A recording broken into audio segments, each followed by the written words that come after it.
Like, a lot's happened with you recently. What's been going on, dude? So I'm going to be careful with how I answer this. I'm like, I don't think I'm getting married. I don't know. You've been working on Odilia for a long time. Like, are you shutting out Odilia down? Blame Heidi. That's a big mess. Do you want to take a shot? You know, I thought about giving up alcohol like this year.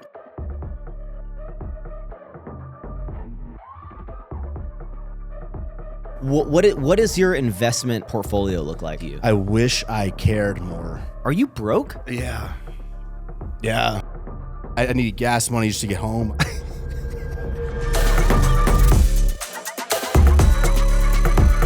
What's up, guys? Welcome back to another episode of Don't Be Sour. I'm your host, Max Tuning, and today we have... What's up? The Guma again. People loved that last episode. Not only, I think, for the rawness and the realness of you, but we just vibe, bro. We're fucking best friends. That's true.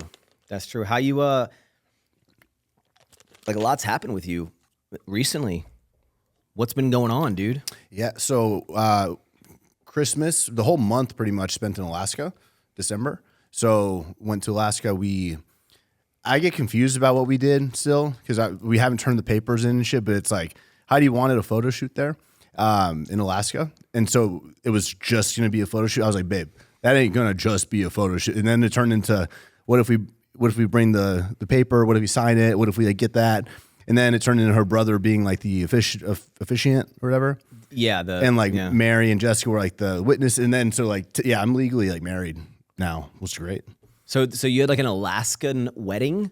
An Alaskan photo shoot that kind of got us legally married on paper when we came and turned it back in here in Texas. So, but we have a wedding in March, obviously. I guess I thought, maybe everyone else thought, that you were like having an Alaskan wedding for the Alaska side of the family because they weren't able to come to the... Blame Heidi. That's a big mess. My parents showed up. They're like, we didn't know you're getting married. I'm like, I don't think I'm getting married. I don't know. Technically, just come for the photo shoot, you know. But yeah, I mean, on paper, when we turn it in, we still need to go turn it in. Oh, at first I was going to be like, dude, where's your ring? But I didn't even get me one. Well, you get that... Is the guy supposed to buy that? Or does the other person get it for that person? I don't know, but I know I don't want a ring, but I've never been a ring guy. I'm not a ring guy. I don't know many guys that are ring guys. I'll tell you who are ring guys: married guys. And it's a symbol. Michael Jordan. I think the idea of it, obviously, the circle, the commitment, whatever. But I think also, I mean, it's a reminder, you know. Not that I don't think I ever need to be reminded, you know, of my love for my significant other, but when you look down, you're like, I would like one if I made it myself. If we went to like a place and like actually like made it or had a memory behind it, that'd be different. I'm down to do that. I'm gonna get a Cartier one. I'm gonna get the Cartier Love one with a little diamond in it or something. A little Cartier. See, I already got Heidi that for the ring. Yeah. Well, but girls are different, bro. You don't have to have matching wedding bands. Or you get a silver one? She's gonna, yeah. Well, Heidi will probably get one that's like it'll match whatever ring is. It'll be like the whole wedding band thing. That's a whole nother topic, bro. So I designed the ring, real nice. I put my touch on it, and I like really spent time like making it look how I wanted it to look. But then this wedding band comes along and just like messes up the whole thing, bro. I'm like, I didn't design it to look like that. You know, I'm like, it's subtle, but it's like, damn, you really need that? It's wild. You would think the engagement ring, like that would be the ring, and then just the guy. I feel like dumb as fuck. Do you think having the two bands, was that made up by women or made up by men? It's definitely whoever's in the business of selling rings and diamonds. For real, man. That's the business there is just wild. Like I'm sure you too, just like going through it. It's like, man, I just don't know what the hell I'm talking about. So you really have all the power there. It's like, you know what I mean? Yeah. It's just like, wow. And the money. And with the unfortunate thing is with today's day and age, they know that the repeat customers will be like 40%, you know? Yep. If you ever have to do it again. You know what? You ever hear about people when if they ever, I mean, we don't talk about divorce. We don't joke about divorce. Me and Max don't even have to talk about the shots or anything like that are happening and we just kind of just do it. Ooh. I don't want to sidetrack you. Okay. But guess who I ran into today at my haircut? Jay Cutler. No. Larry David. The guy that owns Clay Inspire. Dallas. I know him. What? I know. I just, for context, but Dallas. So he just sold Clay last like 2 days ago. Him and the partners, they just sold it. So that's officially like sold. You bought it? Fuck no. But it's sold. I mean, they made good money on it, but now they're trying to either like Spire's the next up. These are clubs in Houston, by the way. Yeah, that's like our history is his Bro, Spire. do you remember what an era of time? I mean, it would be like Wednesday, Thursday night, Friday night, Saturday night. Just go into these clubs, dropping bands. You were dropping bands. I was dropping bands. It would be like Christian's idea. Christian would be like, let's get a section. Christian's like, I'll pay for it. And we were just drinking obscene amounts of alcohol. Yeah. Yeah. And now we're married. I know. We're about to be married. But I feel like there's not that much. I mean, I actually haven't drank a lot at all like this year. Well, it's only been a week. The past couple podcasts, I haven't been drinking, but I know I've only drink here, I guess. I just said that as we took a shot. I'll be your drinking buddy, dude. Yeah, always have been. So Taylor and Sydney, who is Ryan, who owns Anna Barr's girlfriend, they started a podcast. I heard. Yeah, they do I it over overhear here. It all. Yeah. And something they do that I kind of want to add into this little thing is highs and lows. Okay.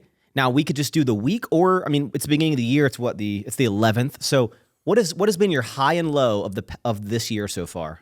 High, Egypt. Low. You didn't go to Egypt in January? Oh, you mean in the past 11 days? 11 days. Okay. Usually it's for the week, but it's only been 11 days. So this year. Highs, honestly, getting back this week, work week, I was really scared because like being gone for a month, right? Coming back, employee reviews, performance reviews, work chart updates, but just like kind of tackling the week head on. This Monday, proud. That's a good. I kind of like instilled my new presence in the office this year because I really didn't have a presence in the office at all, like the last half of the year in 2023. Like you weren't there? Yeah, I mean, after my show, I just really took a lot of time to recover, travel. Just like I wasn't kind of there a lot for my new people. So that's a proud moment. Dull moment. Woke up at like 1 o'clock yesterday. I'm like trying to get better with my morning cardio. Already failing. Like I've done it once this week. Was that your goal for 2024 to do better? Yeah, I'm trying for March 10th for the wedding. I'm trying to get like in the best shape, and I keep like just kind of diverging from that goal. Hey, you know what? That's not huge. But. It's I think this is actually something that maybe kind of dumb, but like maybe this can be something for people out there of like when you set your little baby goals or whatever your goals are for the new year, and then sometimes you kind of fall off. What I've been trying to do is not like binge food at nighttime. And this past weekend, I slipped, dude. I had 2.5 packs of sour strips. Were you left alone again? No, Taylor was. The thing is, when I go to make my creamy at night, she's on the couch and it's like really loud blender, and I almost like I'm sneaking it because I know the blender's going. Taylor's like watching TikToks or something until I get back. So there's so much noise that I can just sit there and I'm staring at the back of Taylor's head, just like, and just eating as much as I can. Bro, those and I felt like you can easily get like 3 or 4. And I mean, you can withstand the sour, you know? Yeah. So you can really kill a bag in like 30 seconds. But I felt bad the next day because I was like, I said I was gonna like kind of like on Sundays I'm fine with having a cheat day, but if I have sour strips, I'm gonna have 1 bag. Isn't it wild? Like you're the sour candy man, and I'm like the CG's fitness, whatever. And I'm like not doing my cardio. You're like binge eating sour candy. Yeah, but how did you feel when you were like, didn't really care. But I think when you set goals and then you go against them, it's more of a mental than if you didn't like say like I'm going to do cardio every morning in 2024 or something. But I think the people that set, and there's nothing wrong with setting your New Year goals and shit, but I think that I think there is a lot wrong with it because I think that, like you just said, 90% of the time, most people are going to fall off one of those goals and then lead to start feeling bad about it and guilty and kind of just beat themselves up and then just give up. So it's like most people by February have given up on their goals. But to me, it's like by adopting a more, it's not a new year. It's like literally just your life. Just like you start applying things big picture like now, right? It's like that takes a lot of the I didn't check it off today. Like I don't give a fuck. Just big picture, I'm moving in the right direction. I think it's just getting back on the horse. Exactly. Yeah. Okay, so the Alaska thing, I want to talk about that because you have a huge moment coming up because your wedding is in 2 months. 105 people are like RSVP'd to go to the Caymans. How many people did you invite? Like 70, but then we had to start. Then I was more? like, holy shit, I forgot this person. Like I'm the one that forgot a bunch of people. Yeah. So y'all's wedding turnaround is less than a year. Bro, I was sending 6 invites months? on the 4th and 5th, and the deadline to RSVP was on the 8th of January. So I was like sending to like friends that I forgot, and I was like, hey, bro, I'm so sorry I kind of fucked up here, but like, you got 3 days to confirm. Dude, selecting like guests is actually tricky because at some point there's... What's your rule? Like, That's the thing is like, because there's a certain point you get to where you're like, that's the... Is it 2 years of not talking to him, 3 years, or 5 years? To be honest, the way that I like kind of looked at it, so I went through my for the invite, I would go to who I'm following on Instagram because I'm like, clearly that's who, like, I would go line by line and like be like, oh yeah, they're definitely... So then I wouldn't miss anyone because obviously, like, I probably wouldn't invite someone that I'm not like friends with enough to follow them, right? But it kind of gets to the point. Then I would scroll. Like very thorough, but I would scroll through my texts, and it's like if I'm going months and months without, but certain people are so kind of locked in, they're grandfathered in that they're yeah. Like some of my college buddies that like I don't talk to every week or month, but like I just saw them in Iceland and shit. I'm like, y'all are coming. I think I invited like 3 to 5 friends from college or high school total. Okay, like that's it. Are you now? Why the Caymans? Because that's where I told her I loved her. In the Caymans, like 7 Mile Beach, right in front of the Caribbean Club. That's where you first said I love you? Yeah, I said it, yeah. She didn't say it first? No, I said it. How did you say it? Oh, How did you slip it in? Was it cute? It was cute, yeah. It was like nighttime. We're like, Caribbean Club is like right here, the beach in front, but we're a little to the right, kind of like in that more private apartment style kind of area, you know? Yeah. And we're on the beach, and she's like here, I'm just like holding her. We're sitting up, you know? And yeah, heart's like pounding, like literally think I'm gonna have to fucking pass out or something. To say I love you? Yeah, because I knew I wanted to say it, so I was like, oh my god, fuck. Just like it's Wait, like how long were y'all dating before you said I love you? that was like 3 months. Oh. Is that fast? I don't 2 months, 2.5, 3 months. No, I think that's appropriate. It's good, right? I feel like when you know, you know. Yeah.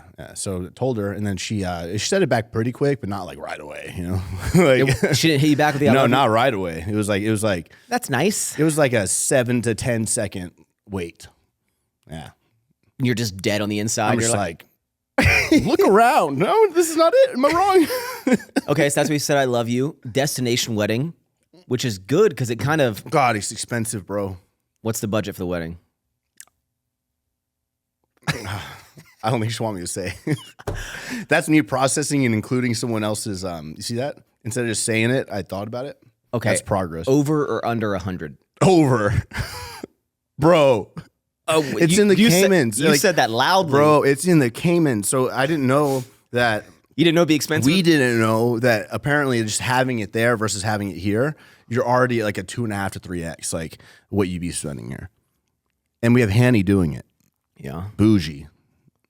And I'm just letting her do it, bro. Like whatever she wants. Yeah, I'm really been out of it apart from like adding people to the guest list, sending out those texts, you know? Yeah. But there's 105 people confirmed. That's a lot. And Hanny planned for 70.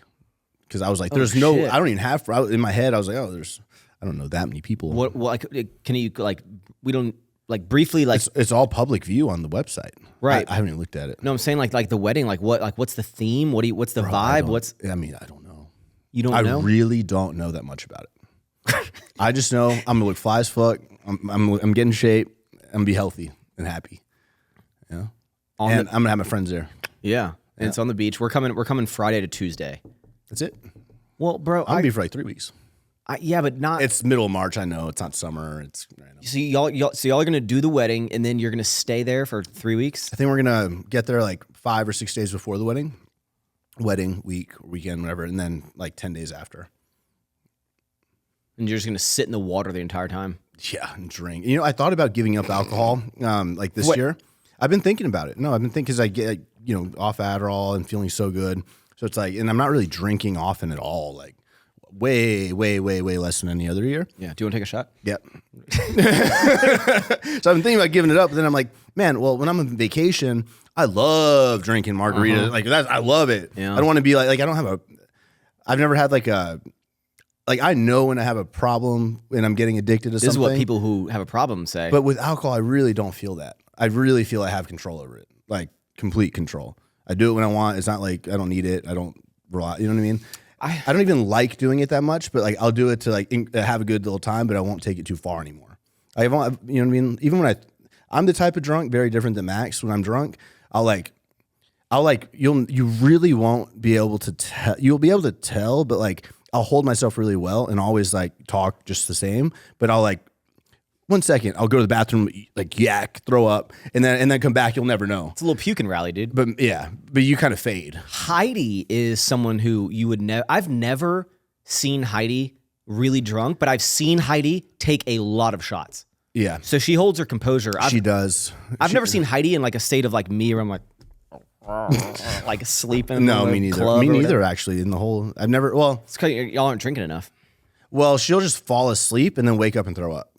That's She'll what throw up too. She threw up with Cayman's day one last year. So fucked up day one when we got there. We went so hard, just like throwing up in the bathroom all night. Do you have to keep like? So I joke about just ever since And then getting she didn't want to drink for a week, and I was pissed. I was like, "What the fuck?" did- Well, after she threw up all night, she was like, "I don't want to drink for a few days." I'm like, "What the fuck, pussy?" that's when you go. That's when you go. Look. Trust me, you're gonna feel a lot better. Just take 2 of these. It's gonna suck. It's gonna suck. I know you don't want to. Mm-hmm. Just take 2. Trust me. Trust me. Trust me. Okay. I'll take 3. You take 2. Yep, there you go. I always joke with Taylor that like I have to like essentially keep her alive, which I didn't realize that. Is Heidi someone? What do you mean keep her alive? Like I have to remind Taylor to like To water. drink some more water. Like I make Heidi. I make Taylor greens every morning. I make Damn, her bro. hydration. gonna wife you up. I'm like, hey, get some protein in. When she's like, I'm like, you know, what parents. I'm that one for Heidi. You know, what parents are like, one more bite of vegetables before you get up from the table. Yeah. Taylor will be like, I'm done, and I'll go eat one more piece of chicken. Like one more piece of chicken. Yeah. Because I'm trying to get more protein. Is Heidi like that, or is she like? I have to Taylor would go the remind whole her- day without drinking Does she water. like does she like kind of do stuff for you like during the day too, or like is it more like you're kind of that position? We keep each other alive. Yeah, like, But just if nutrients. I don't say, babe, I need breakfast or something, like, I mean, or like, we make some breakfast, or can you make some food, or like, I mean, it's very. Let me ask you. Here's an easier way. Has it ever been like 3 o'clock, and then you maybe ask like, "What have you had to eat today?" And Heidi's like, "I've had a Starbucks drink." No, she always fends herself. She survives. See, Taylor's like, "Yeah, I've had a whole meal. It was a venti iced vanilla latte at 8 a.m. and I haven't had any water or any food since then." Heidi gets so cranky that she knows she gets so cranky that I think she has to like monitor that shit herself. You're being a lot better with your health, man. So first of all, that last episode, I know you didn't mean to like dive into the whole like Adderall thing, but I think that was a really good thing. Even everyone was saying how much like different you are in terms of your vibe and whatnot. And I've even noticed like this is me crazy, but like even the fact that like when I text you, you respond like that same day, or if not like in the same like hour or like right then kind of thing. Whereas before it'd be like days. Bro, you know what? You know what I've realized is that with Adderall or without Adderall, my biggest like downfall is that I just like really I build up this like anticipation, especially my relationship with my phone. So like my relationship with my phone and it's not my computer, because I have all my messages on my computer and I can respond. It's not my computer, which I'm learning, but it's my phone. It's like, because I'm not really accurate at texting fast and shit, it takes me like a long time to get all of my thoughts out, and just like the format with how many messages I've got always coming, it's just like a lot. And so I kind of just like, when I see it as a lot, I don't want to look at the phone. Like I'd rather put it away and just like keep telling myself I'm going to tackle it all at once and like just kind of push it off and group it. But then now I'm evolving. Then you get replies. Now I'm evolving into just like, just really trying to every day. This is kind of what I meant by like the Monday going in and like tackling shit head on, is like not letting the procrastination, because it's not procrastination, but it's like a fear of, I don't know. It's just when I see a lot there, I know those are all like pending issues, and they get way bigger in my head. It's anxiety. Yeah, whatever. Yeah. Yeah. So are you the individual that like if you open your phone, you would have like 200 bubbles? More, bro. I can't, bro. If I have more, like if I have even like a number 2 on there, on the bubble on the text or whatever, I have to clear it out. I just don't show the number because it's a lot. Like I see blue dots, like, I mean, constantly at any moment, at least like 1, 2, 3 scrolls, and then it starts like kind of blue dotting, fading. I guess you are pretty popular. What are people texting you all day about? I think is it like approvals? Like, hey, can I do? I think that a lot of, in my earlier years, like from 25 to like 30 or 29, I guess, I feel like I I don't know. I love personal connections with people like so much, and I love everybody that I'm talking to so much, like my relationship with that person. Yeah. But sometimes it just becomes like so much volume that I like in order, like I'll literally like be working, like just walking in the house, but I'll like going to get dressed to go somewhere, but I'll end up being like still getting dressed for 3 hours because I'm constantly just like going at, I feel like once I start, I have to finish. Yeah, but I can't like just like tap it and like respond to one thing and then like not respond to all the other things. Yeah, but at this stage in our life, I feel like I know I should have this shit down, right? Well, I'm saying most people that probably text us are probably like, It's getting better. like I have a question or I need a response. Whereas back in the day, it'd be like, what are you doing? Like you don't have like, you're not like No. having conversations about like nothingness unless it's maybe Heidi and you're just maybe she's apart. But like, Where I fucked up, bro, is I started too many businesses too soon. And this is why there's so much communication happening and coming into me is because I didn't realize that when I started Summer Shredding, when I started Alphalete, when I started like whatever, it's like I didn't realize by not having my company structure set up to like I'm still working on a structure that can encompass all of my employees, all of my resources and people with the same goal. Cause like I've got my Summer Shredding bracket, I've got my Guzman bracket, my personal brand, my sponsorships, my YouTube channel, like Juan and Harry, like that team, and Abil, and all like that's one business. But we shoot Alphalete as well, and we promo Alphalete. But then like Alphalete's got his own team and business and people. But you can't, as soon as you start, like they will start interfering. So like Alphalete will start interfering with Summer Shredding when it comes to Alphaland, and I have events people at Alphaland Business and events coordinator. Because people are doing work on People all are of them. doing work on all of them, but then it's like it gets very blurred. And so the more blurry the lines are and it's because I started too many different things. If it was just Alphalete, that's easy. Make your structure, flow it up. But when you start having other ones, it's how can I integrate? I have a holding company, sure, that has all this shit, but how do I make my team like adopt that mentality in a way, but without taking them away from their goal of their job description of like, I am Alphalete men's designer, I am Alphalete women's designer, right? But encompassing, okay, well, I still want to have my really good people work on Summer Shredding merch. I still want to have them, like, I still want their brains for this shit, for everything high level, but I don't want to pull them away from their actual responsibility and KPIs. Which stands for what? We learned this. Key metric, okay, key performance indicator. There you go. Well, you've learned, dude. Yeah, Last bro. time you didn't know, you're like, I really need the KPI. I'm like, what does KPI stand for? Like, I don't know. I just need the KPI. There you go. I like metric better. Just KMI, dude. Key metric indicator. That makes sense. Yeah, I really tried hard to make that make sense. I understood it. Thanks, man. Overall, Did you say shot or what? oh, you were serious. All right, let's do it, dude. Overall, I think everyone's Alcoholic. Christian's like, I said I don't have a problem, dude. Give me your glass.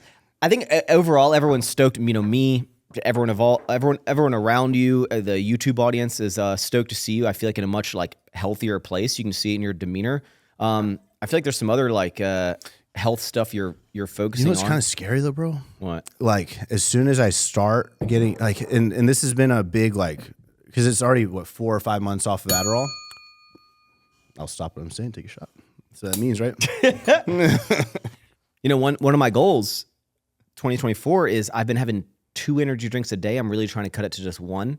So I just like the bubbles, dude. I like the carbonation. So these, no caffeine, still carbonation.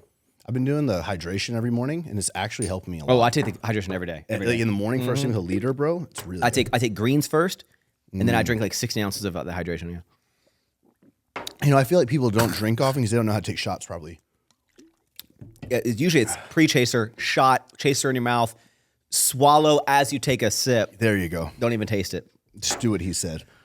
What were you about to say? I say it can get a little scary for me because, like, for this week, for example, like first week back in work and really trying, like, I need to be more of the CEO that I am on paper. Yeah. Because like I'm honestly not, I haven't been. So in 2023, I was not a great CEO in the sense of I know I needed a year to kind of recover. Right? A year? Yeah. 6 months, 4 months, You're whatever. a different breed, yeah. Yeah. So like this week, seeing myself really dive back into the work, like my whole days have been like work. I start to feel a lot of the same let me at it feelings that I'm trying not to let consume me. but I'm just trying to find a balance, bro. Because it's like, if I just like let me at it and I just go in, I disrupt everything that's made progress on its own. 'Cause I need to back the fuck off so that alphalete can stabilize. So basically, now your employees are kind of like, "Hey, Christian, would you mind not actually getting Well, involved in this?" It's like some that really see, like Kirby, for example, she knows that it's good when I'm actually not in office because there's building happening. But a lot of that relationship's 5-6 years old. But somebody like Kevin, who's my men's fashion designer, he's like a year and 3 months in.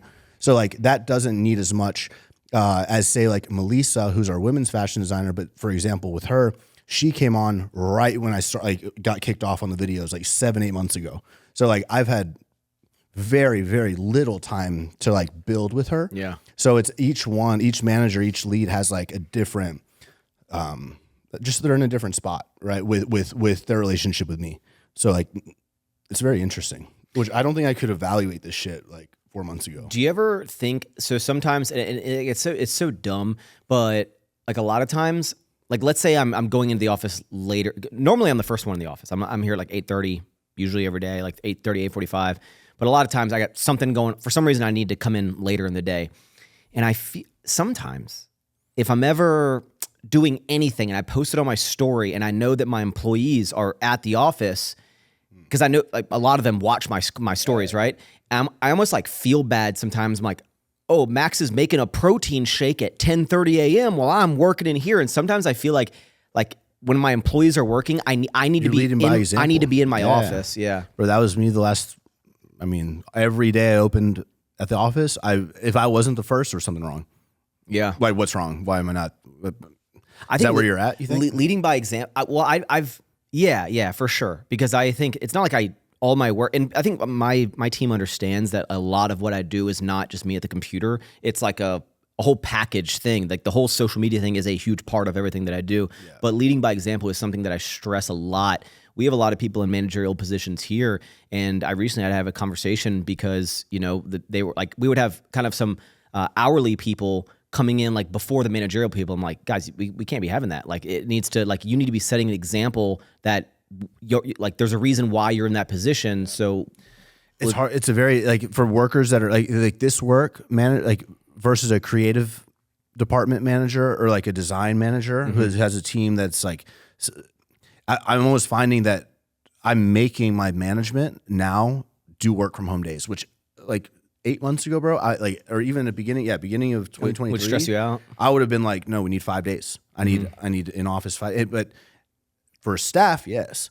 but for management, so like I realize that is every minute of your time in this building as efficient and as helpful to your management as possible. Because I think that on where I'm at right now is I'm realizing like any minute that I'm in the alphalete office area upstairs at Alphaland, like I need everybody to feel, everybody around to feel, and I need to act. And the truth is, I have a limited amount of time up in there.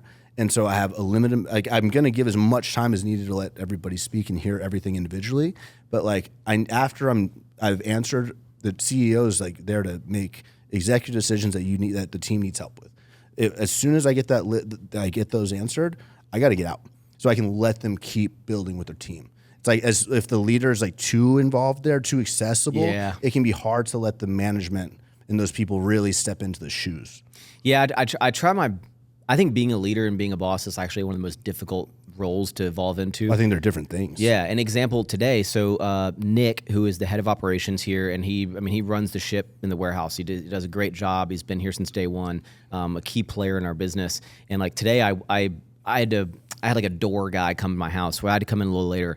So I walk in and there's like a whole meeting going on in the office with one of our box suppliers. And my first instinct was like, hey, like, let me jump in this meeting. But like, as soon as I like saw it, I thought of that of like, yeah, bro, let me sit down. I was like, Nick, like, I don't need to, like, let him be the manager of this thing. And it's like, and it's not like I want to have control of everything, but it's more of like, I'm just like, oh, I'm the owner. I should be in everything. Everything. Not like, because I don't think they can manage it.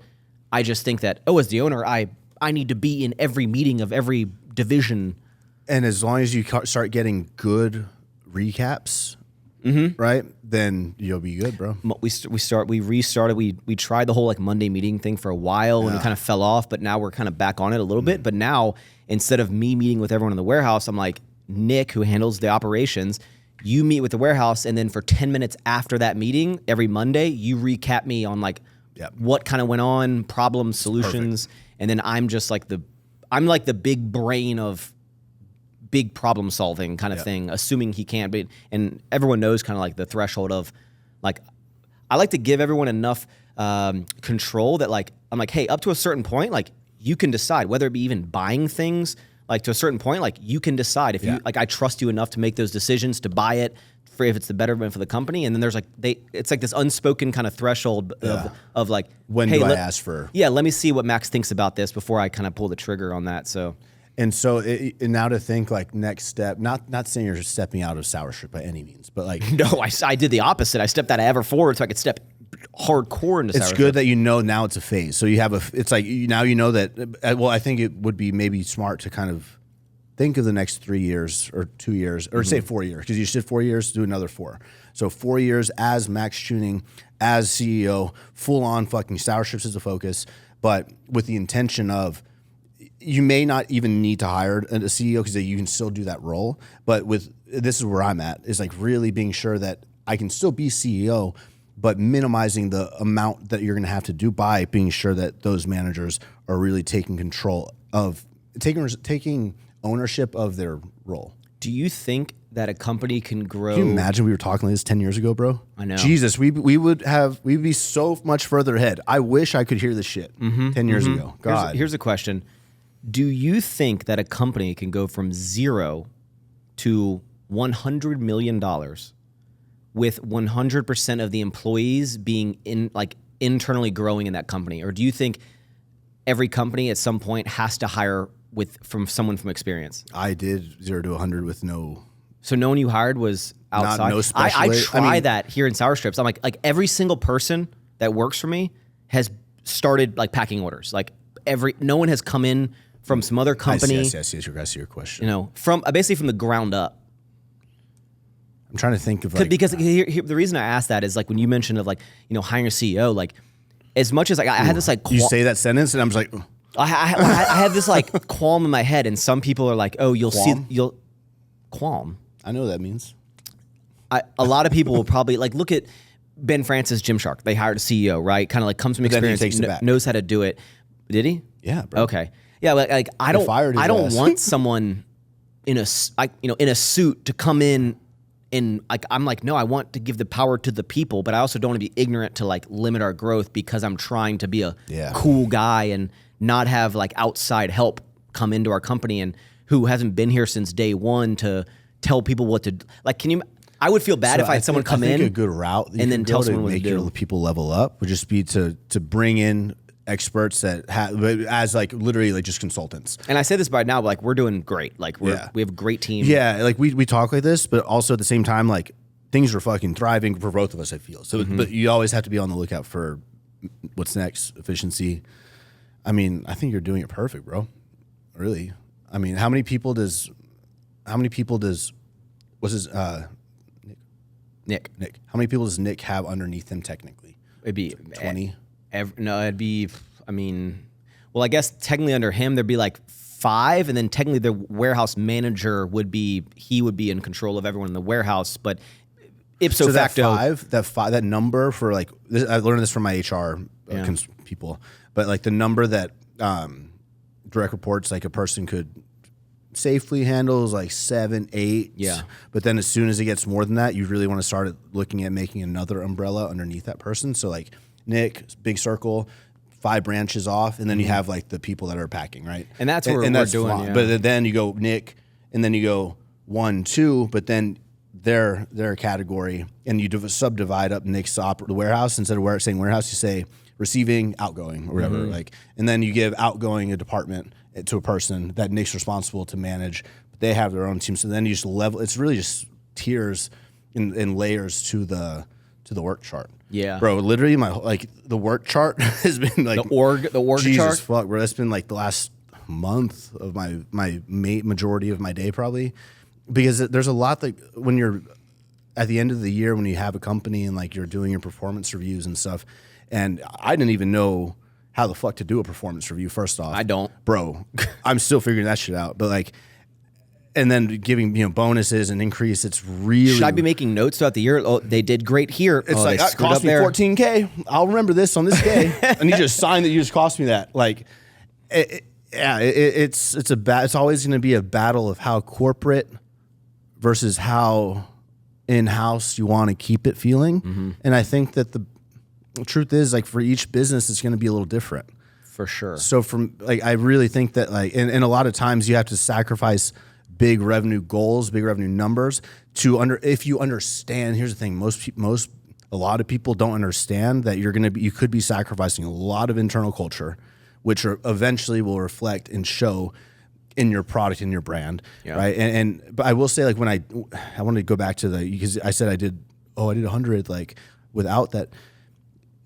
It's like, yeah, because but you brought in, but now I brought in experts, and it's like sometimes you have to back off, like the full throttle, like, oh, let's see what we can fucking do and everything we can. It's like, let's pull it back, take me out of it. So now I put Kevin men's, Melissa women's. So now let's say, okay, this year, say we did whatever X amount. Melissa, not Melissa, not Melissa. Is there a C in there? Ironic enough, I have a Melissa that's the production department. So I'm building a third like branch to tie men, women, accessories, all that into one, right? So that'll be like the middle person. But I forgot where I'm going with. But essentially, like, I forgot where you should call Melissa. Be like, can I call you just Lisa? Because when I say Melissa, Melissa's gonna be like, oh, you're talking to me? And no, you're Lisa now. Melissa. Yeah, but yeah, I just forgot where I'm kind of going with that. That's because you took 2 shots. I know, bro. It's starting to feel it. What I'm kind of like getting at is that I think operating a business is like, it's always like I'm trying to find this fine line of being like a cool, like keeping it in-house. Yeah. And then like, am I sacrificing growth by not hiring an because a lot of times, like, there's problems every day in the warehouse that you don't need to hear about. Well, it's like not even hear about, but it's just like kind of like occurrences. And I try to make sure that like everyone is, like, let's not make the same mistake twice, 3 times, 4 times. It's all about learning and whatever. And I have a lot of leniency for error. How many people have you fired? No one. Damn. Besides maybe if like someone, maybe Nick probably has let someone go, maybe worked for like a couple days in the warehouse and it didn't work out. But we have actually. So you never had to sit down and fire somebody? Nope. That shit's hard. No, I can't imagine. We have a very, very, very, very low turnover. Like I've never needed to fire one. I've never needed. Nick's never come to me saying like, there's a big problem. We need like something needs to happen to this person. We have a great team, and I try to keep it like that, right? But I'm also trying. trying. The business corporate side, in 5 years, that great team's costing you X amount. Then it's like, okay, you got to look at in 10 years, whatever. It's like, what does it actually cost to pack? Why am I paying for 3x? In a salary, right? But that's a but it might come down to like personal type of thing, because in my mind I'm like, exactly. Besides, eventually I might need a finance person like that's that. like the corporate thinking. Yeah, like finance. Like no one is gonna just, hey, I know you're packing orders, but like I need you to be the CFO now. Like that's not gonna happen. But as far as like everything in there, and there's a lot of like I want everyone to level up, right? And I want it to show it's possible to everyone who comes in day one to see potential. To see, be like, oh, that person, whether it took them, some people advance real fast, like 3 months, 6 months, a year, whatever, and they're like in a whole nother role that like didn't exist. Some people, when something happens, like sometimes we have an employee who's so much experience. Like when you start bringing experienced people in, where somebody might have so much experience and be so good, that but the company may not be ready for that level of execution. Yeah. So a lot of something I'm dealing with right now is figuring out how I'm going to turn. It's like somebody that in a position, an employee that needs to be able to tone it back. Be able to almost like withhold some of their potential expertise in order to fulfill the role to full. Capacity and like succeed, and then just like timing of the company's not ready for a position that may be that may be screaming that this person thinks we need, and correctly we do need, but just the company's not ready right now. We need a little bit more time for this to develop, for this to keep going, and then to kind of it's just not ready. But it's important to when you find somebody that can understand that and like and reciprocate that information properly and like treat their role as their role and do really well and not like try to overdo any of it. That's like the key. I think that's the key to between those conversations. I think the biggest fear. We need those key players. I think the biggest fear of bringing in outside is that like they're gonna screw up the culture and the coolness factor of the way that we do business. Yeah. And like I'm like I'd rather have a cooler place to work than a more successful business. Sometimes, like I don't think that 100%. So that's but that's essentially what I'm doing by like I'm like I'll wait longer and have more mistakes to let the internal people level up than just bringing or else someone I gotta in. cut the whole team, and that's not gonna fucking work. Yeah, and I just don't really want to do that. I know you switched like a lot of like kind of things you're doing, and you've been working on Odilia for a long time. Mm-hmm. And is that like, are you shutting Odilia down?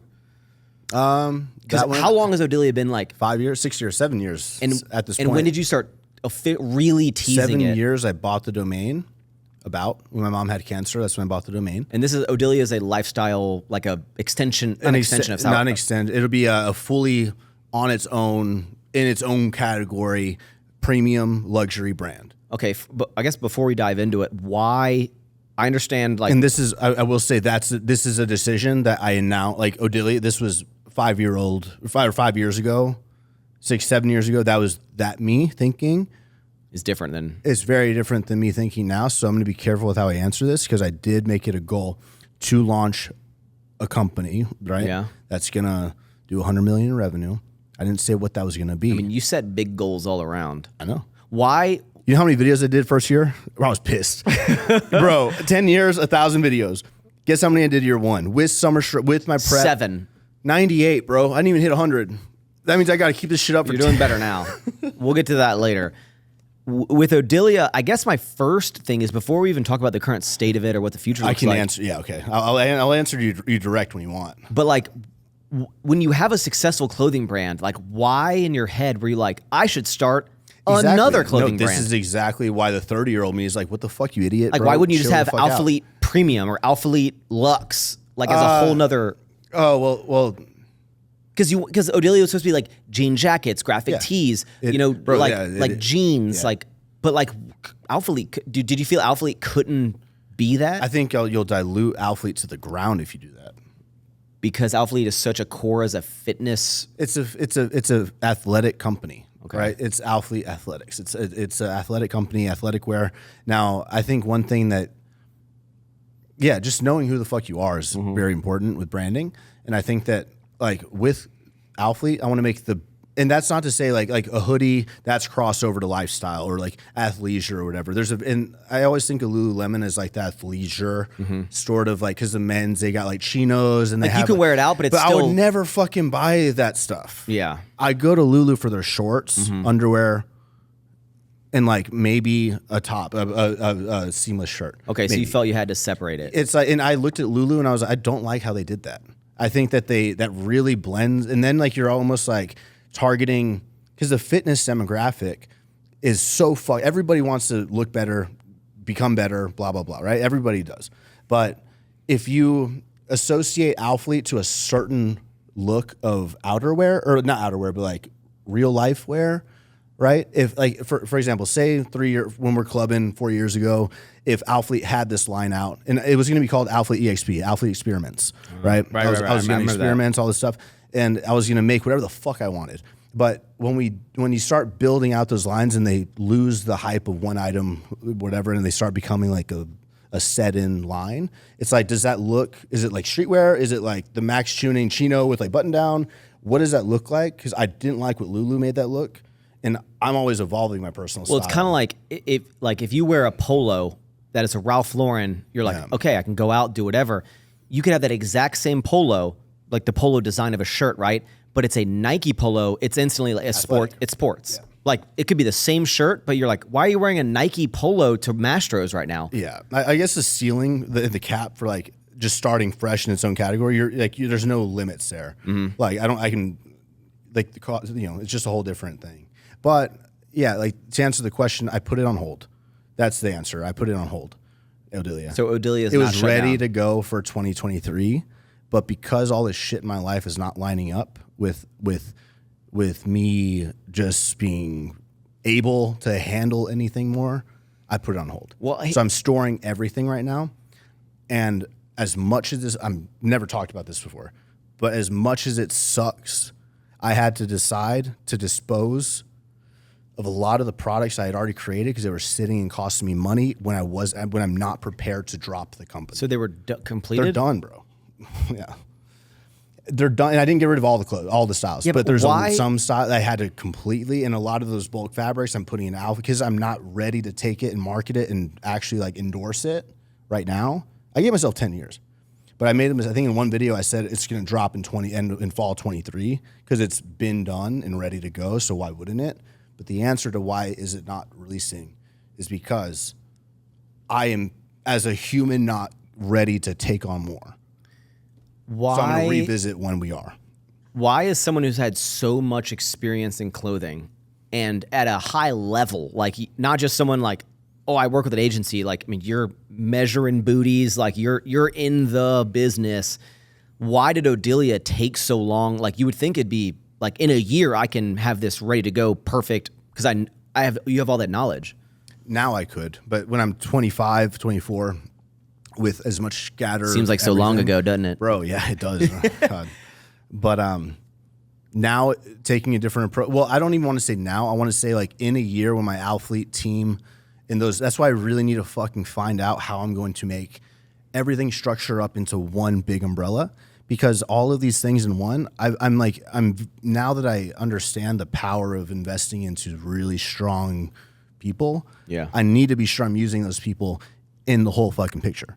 Like my website guy, that does Alphalete website, he's gonna be doing Odilia. Kirby's gonna be shooting. I want Kirby shooting the photo. I want my team here that I've developed to take that on, right? And the way it was happening, I was very, very hands off of Odilia, and so a lot of the stuff was getting. It's just when I'm not hands on with it, and I don't need to be babying it, but like I don't feel right like this rack of clothes showing up at my door. Okay, Odilia's ready to launch. Let's go. Like, and I just like film some shit with Juan and like we get it up. Like that's not going to have the impact because I haven't endured the growth. I haven't actually done that myself, and that's a huge thing I think I've realized. I'm speaking out loud for the first time here, so that's why I say I think I realized. Yeah. Because when you don't, my heart's in it. It was in it at the getting it kicked off, and that's when I was really invested. But then when I delegated, I actually took my Alphalete designer at the time and gave her Odilia project. It's like, Odilia, this is like, because we had a really good like your only focus is Odilia. Yeah, and this is a big thing where I honestly, a big fuck up in my life is anytime I seem to build a really good relationship with somebody, like I really have somebody good. Yeah. I always give them up, bro. I always give it up. I'm always like, hey, go do this or go do this. I want like, or if you want to do this, then do it. But I put myself in, I fucking lose my person. Yeah. Right. And so I did that and with Ashley, man, and it's a touchy subject because I haven't really been able to talk to her and really explain like this part of it.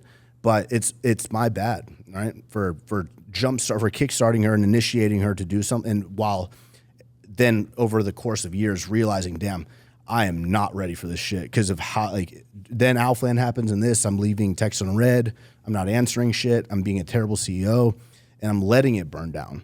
So I let it fail, but it hasn't failed because I haven't fucking launched it. But no one knows. It's all behind the scenes. I guess the general public would probably look at it like, okay, you have Alphalete, really successful. Like, how is it so difficult to start another clothing company? Like, why is starting Odilia too much for your plate when it's the same business? Well, I think that you need to look at. Can I piss real quick and then come back and ask me the exact same question? You can, dude. All right, thank you. What's up, guys? This is the solo edition of the Don't Be Sour show. Don't take a poop, dude.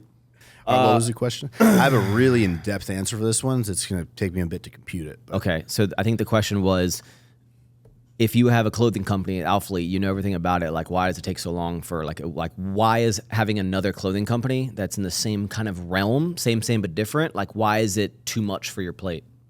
You want another shot? Yeah. Before I answer this one, I said I don't have a problem. I said I don't go to alcohol when I'm feeling stressed. Give me your drink, dude. All right, what's your answer? Usually we do like 3 to 4 shots, like literally in like 10 minutes. I'm supposed to go work out after this. Yeah, me too. We working. Shoulders. Bro, I haven't done a shoulder day in like every week. I'm like, God, I really should maybe do a shoulder day. That's why you look like you look and I look like I look. Okay. You look great, bro. So to answer that question, shot. A very one-track mind, you see. I can tell. That's all right, dude. It's because we're I think we're low-key geniuses. Forgot to do this before. God. Odilia. Tell me about that. It's impossible. Okay, so I've had this. It all goes back to my last 3-4 years on YouTube, really. And this is what kind of has developed this feeling of not wanting to drop Odilia and actually pulling the plug for a bit, putting it on hold. So Odilia's not done. So It's it shelved. was 90% done. Like 90% of the products were done. We're just waiting on a few. And then there was like extra fabric of the t-shirts that we're going to finish off the 10%. So that product is now on hold. Some of it is getting destroyed. The styles that I don't think are going to be relevant in a few years. Destroyed so you can like have tax benefits or like Yeah. how much? How much product? Well, no, bro. No. Well, it's like a rough. How much you? Because eating? I destroyed some Alphalete product too. I don't want to say. More I'll than write it down. More than your I'll write wedding. it down. More than your wedding. I'll write it down. Is it just more than your wedding? I'll write it down. You don't have a pen. You want to see my total? Yeah. So this is the total. This was a big move, bro.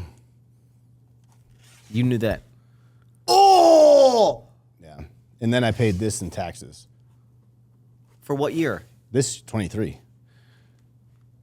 Are you broke? Yeah. Oh my God, bro. So with this, I was able to get, yeah.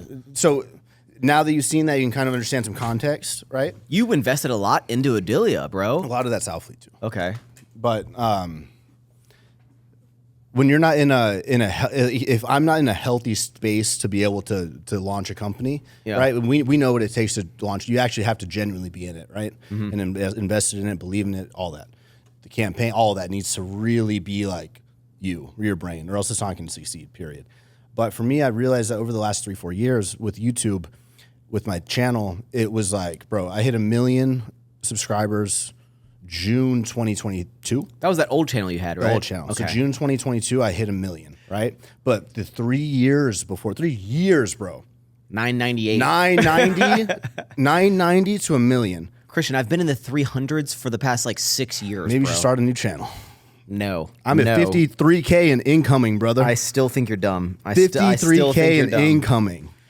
So, like, essentially, like with that channel just literally dead, and not dead, but very, very low rate of people watching that are actually subscribed. That could be, I think it's mainly due to just the fact that it's been there for 12 years. Yeah. Right. And it's a very long channel life. But seeing, and that's me, bro. The last 2 years, I've been doing everything I can. Like 2022, 2021, with like going full on fucking production videos, uploads, like doing every trick in the sleeve to be able to like revive my personal brand. Because I definitely, like, and I had to, and I don't regret letting my personal brand die off when I was building all the shit for 3-4 years. But in that case, like, I didn't want to admit that, man, my personal brand has kind of died off, because I was able to post a video every once in a while and still do like 200K views. Yeah. You know, with a clickbaity thumbnail and whatever. But so I still had that ego. Like, I still have a loyal following. And maybe I did maintain, I have maintained some loyal following throughout, but I really think that when it came time to make this Odilia decision, which was like early or mid 2023 this year, that's in a spot where I'm literally like debating if I'm going to remake a YouTube channel. I'm debating if I'm going to because I feel like my loyalty just isn't there like it was. But I've done multi-millions of dollars in sales with Ghosts in a year, right, as an athlete. So like I know what my capability is as like, and that's not it's a gauge. That's like a metric to kind of gauge. It's not about sales. And I fucking know that, but it's about how like, yeah, I fucking died off a bit, right? So when you're died off and then you're just going to start pushing more shit to sell. No, that's how you bury yourself. No. That's how you bury yourself, I think. Okay. So that, and really like, but that's not the number one thing I'm thinking about. The number one thing I'm thinking about is like, I need to fucking just pull all this extra shit away. Do you remember the exact time that was the first thought of you going, I think I should stop Odilia? Yeah.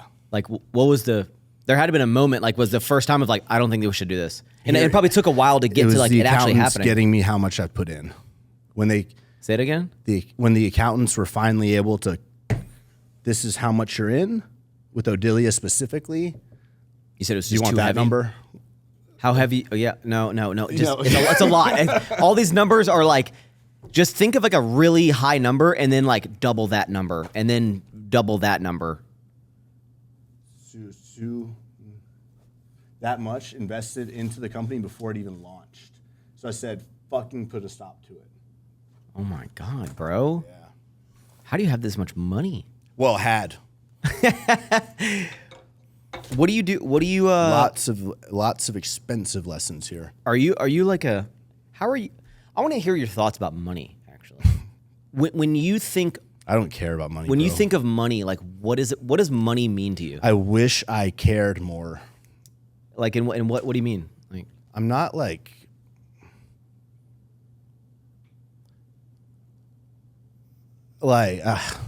you care about your money 10 times what I care for my money. Care for my money. What do you mean?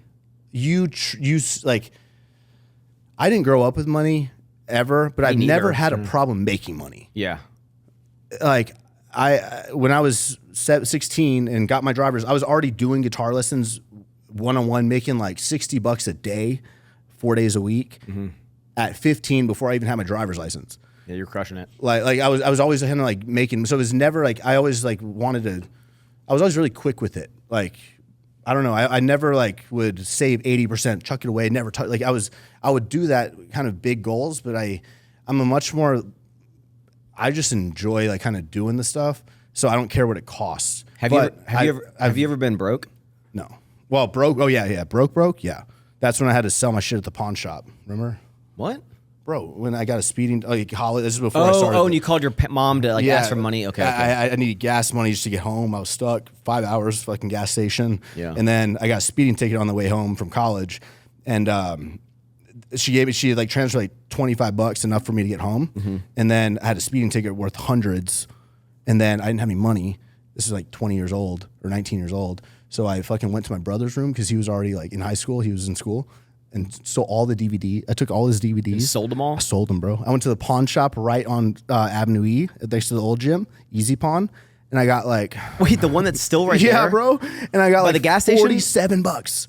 40, and I sold a stereo. But it's like he wasn't even... I don't even think he was... He might have already been off of college. Does he know this? Yeah. But he didn't like need the shit, you know? So I just went and I fucking gathered my room, his room, anything I could to let my parents not find out. And then I didn't develop enough money, so I had to tell my mom. I didn't want to tell my dad. My dad would have fucking murdered me, bro. So I told my mom, and then my mom, I'm so sorry. I got another speeding ticket. and just like broke ass college kid, like, and I already I transferred to my second school because I was like, I just want to focus on health and fitness management. Getting speeding tickets. I'm just like a fuck up, bro. Like, I'm sorry, mom. I need to get some gas. Like. And so that was me, right? Okay. And so then you start seeing money come, and I've always been an idea guy and a very, very big like dreamer. So I think that brings me like money just was a result. How of much you. Money? Summer Shredding 2023 was the first year we did SSC, the Summer Shredding community, and just we did 5 shows. I had to cancel the UK show. It cost me like $40,000. Gave out $150,000 for prize money, like all the. And the thing is, I don't give a. I'll commit to that. I don't give a fuck, bro. But it ends up the year we were negative $8K. So after everything, the whole season, summer shredding, you lost $8,000. I lost $8K. Will that ever happen? Will we ever be negative again? Fuck no. But I don't care at all. Like, I'll commit to $250K of prize money this year, and we divide it up and make it super exciting. I don't care if it costs me $1 million to host this summer shredding, bro. I'll do it. Like I'll literally, I just really don't give a fuck. So what's your relationship with money? I don't give a fuck. Are you like the abundance mindset? You're like, no matter what I need, like, I'll spend whatever I need to spend because I know it's going to keep coming in.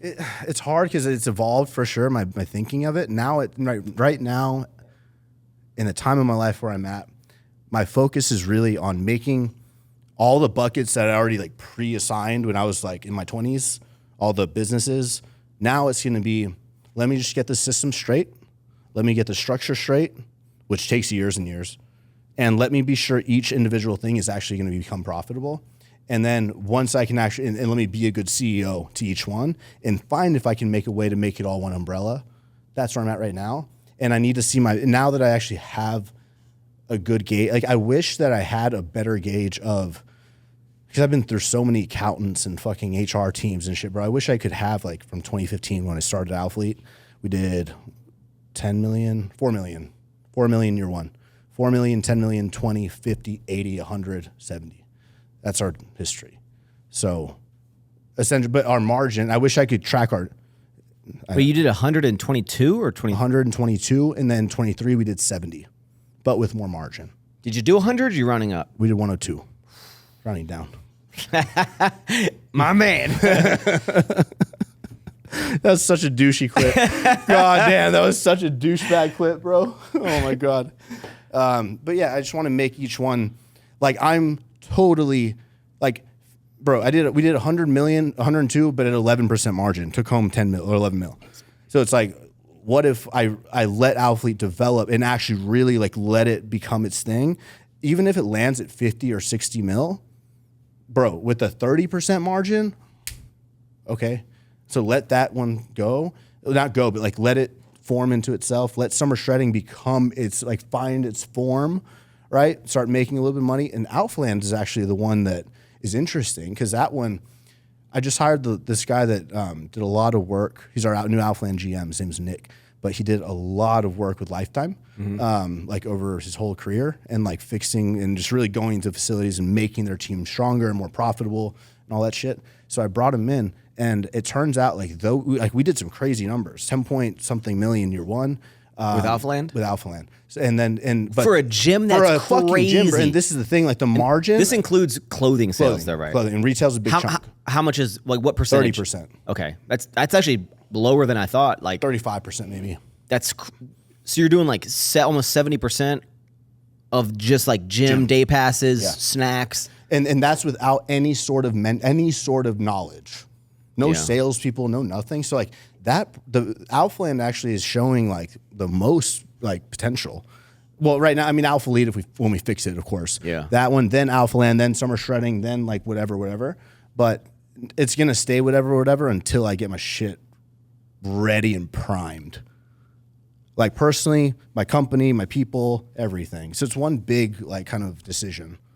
Do you feel that do you have like a number in your head of like how much money you would like to personally have for it to be enough, or is it like, do you chase like the drop? You're smiling, but like it was until then. Heidi's over here like fucking saving her ass off, and I'm like, well, my number's going up, you know, and it's okay.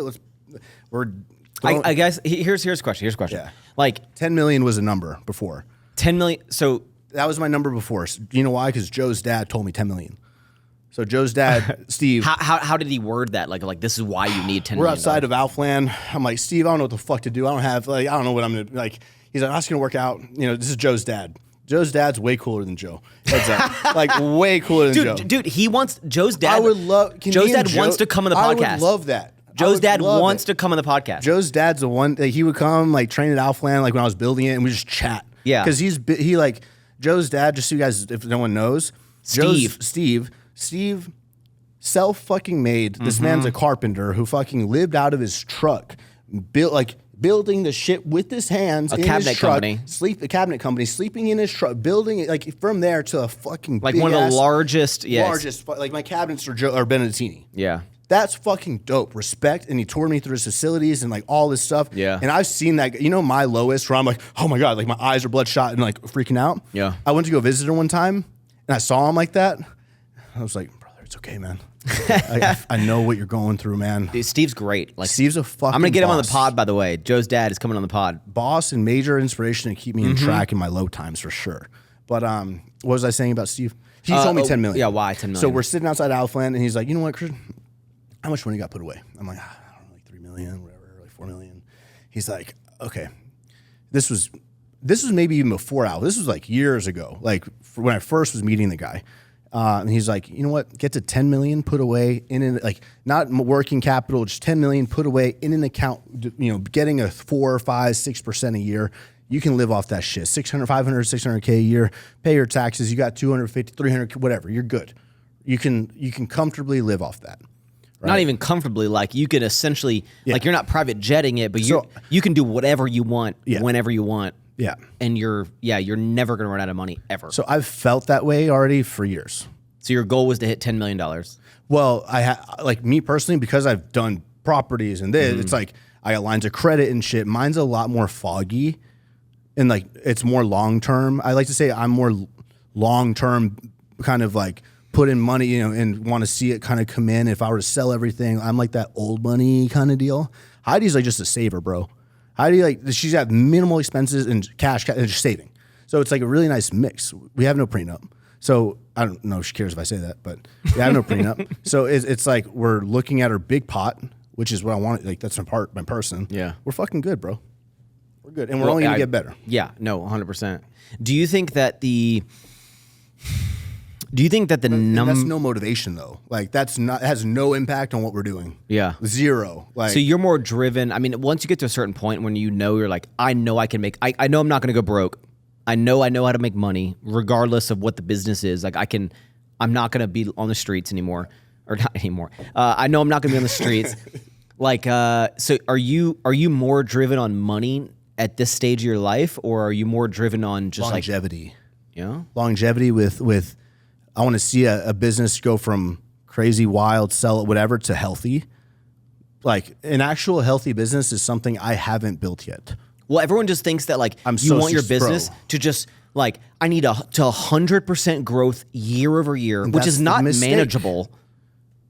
But a lot of times I think a lot of people experience that kind of growth because of the hype. People want to say the revenue number. Yeah. They want to say 50 million. They want to say 100 million. They want to say like... That was me when Ben Francis posted 100 million. I was like, I'm coming for you, brother. And I wanted to hit 100 million. Of course, in that time, he was able to fucking do whatever he's done, which is wild. Mm-hmm. But like, sometimes, I don't know. I think that you just have to be very, very aware and very conscious when you're speaking of those numbers. And like, as much as I say that, to me, that's literally a marker, like a mile marker of a shitty profit year. 100 million a year was a shitty profit year, the worst profit year of alphalete ever. That's when I burnt myself to the ground. But I hit 100 million. But I mean, it's like, who gives a fuck, bro? Like that company wouldn't even be able to sell for shit because the entire thing was built off of me. And it takes a real person, a CEO or owner, to be able to say, I need to build a company that in a system in order, like if I wanted to sell 5%, and I don't want to sell alphalete, but it needs to be healthy enough to be functional and to not be dependent on you. So it's like right now everything is still alphalete's the one that's the furthest ahead from being not dependent on me. Then Alpha Land, then Summer Strips. It's still kinda. Yeah, it's like, no, for sure. Especially with like this year, like Sour Strips is still kinda I don't even dependent. know what's happening. Yeah. I don't even know the photos. There were 6 photo shoots this week. I can't even tell you one. Dope. Love that's that sick. shit. It's moving good. I couldn't do that right now. Like, yeah, it's great. So like that's there. Then like so my focus this year has been like Q1 getting alphalete structure set so they can go for Q2, 3, 4. But for gotta put some chapstick on, dude. You're so white, real bro. chap slips. What? What you as a I've never no. Because you're Mexican. You know why I don't use chapstick? In 3rd grade, I would do a lot of chapstick, and I took a school photo, yearbook photo, and I had like a double layer lip. So I just stopped. That sounds like poor application, dude. I use Aquaphor, Code Max. No, I don't have a code. Should. I used this like mineral based one, and it made my lips like it looked like I sucked off Frosty the Snowman, dude. It looked like me and Olaf from Frozen just had a fun time because my lips were just like white. It's like, you guys want some crack?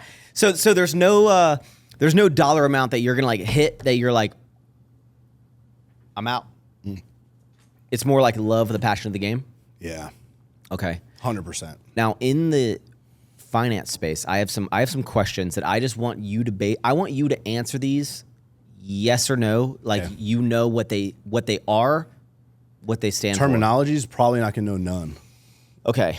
Do you know what a money market is? Yeah. Okay. Now that you said yeah, what is it? Okay, are we gonna do the yes nos, or are you gonna be explaining? Well, if you say yes, I need you to back it up. Generally, money market, it's a big pot of the fucking all the corporate companies and NASDAQ, all that. That's like the big. That's where all of our stocks and shit and bond, everything is based off of that. The money market. Okay. Do you know what a treasury bill is? Treasury bill. That's something that's gonna be it's like kind of like a bond, similar to a bond. It's gonna be a low yielding return.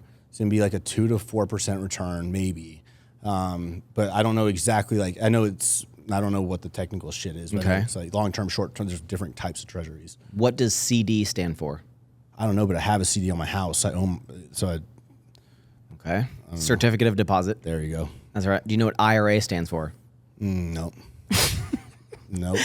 Okay. What does your investment portfolio look like? Pretty much right now. Because I'm pretty much- obsessed with this shit right now. I'm obsessed with it. Why? Why? Bro, I don't even, this will be we're an hour and 12 minutes in. This will be a 7-hour podcast. How do you know that? Because the time on the top of the See- board. Oh wow! Hour I can't 13. even read that, bro. That's because I have LASIK. I'm basically like Superman. I'm obsessed. I've talked to Taylor about this. I'm obsessed with basically all the money that I have. I'm obsessed with maximizing that money while it's just sitting there. Like I'm obsessed with it. But you only have so much control. Like if you have good people with it. No. It's me. It's just me. Okay. I'm doing all of it. I'm managing all of it. 2024 is gonna be a fucking wild ride for you, bro. This ties into politics. So this ties into. I think that this ties into things that you can't things controlling your narrative. Yeah, but in the meantime, what does your investment portfolio look like? I don't give a fuck. I get reports every quarter. And Are you paying a Yeah. financial advisor? Yeah, right How now. much are you paying them? Please don't tell me you're paying like 1% or something. Please don't tell me you're paying like 1%. Please, Christian. I don't know. You don't know how much you're paying? No, I don't know. Christian. I know I'm looking to move it, All these people are doing is invest. but I got other problems, bro. Okay, but do you even know what you're invested? Like, what are you invested in? And I'm not talking like, are you invested in any real estate? No real estate. Okay, I'm not in real estate. I'm actually trying to get out of the Real high estate's rise that I'm in. Stupid. Yeah, I'm trying to get my money out of that. It's But real. No, I'm sorry. Let me correct that. Real estate's not stupid. Real estate is slow. it's just not for me. Your slow. Okay. If you know how to make money, you can make money way quicker in other ways other than real estate. Okay. In terms of how is your money? Duplexes are pretty good though. How is your money invested? A lot of stocks. I'm a high risk motherfucker, bro. When the guy comes up, he's like, I got 4 buckets. Okay. And you're gonna tell me what chunk you want in small bucket. You know what I said? Tell me. What do you think I said? I want all the chunks in the most risky one. Yeah, High like risk, high reward. 80%, 90% high risk, high reward. Okay, like what are okay, So I've had a year where I lost like 13%. Okay, what 21. platform is your money invested in? Platform like stocks, bond. It's in like a mixture. No, like of what shit. is it? Vanguard? Is it Robinhood? Is it like It's with it's a company called AXA or Equitable something. you don't know the invest? Okay, Bro, when I'm 22, putting a few million away, I'm just like, my friend Alex, he's the one who asked me if I was a millionaire. He's who I invested it with. okay. Like, do you his have company. okay? Do you have any idea? Do you look every day at like No. stocks or anything? Never. I've never looked at it. I look at it like 70 times a day.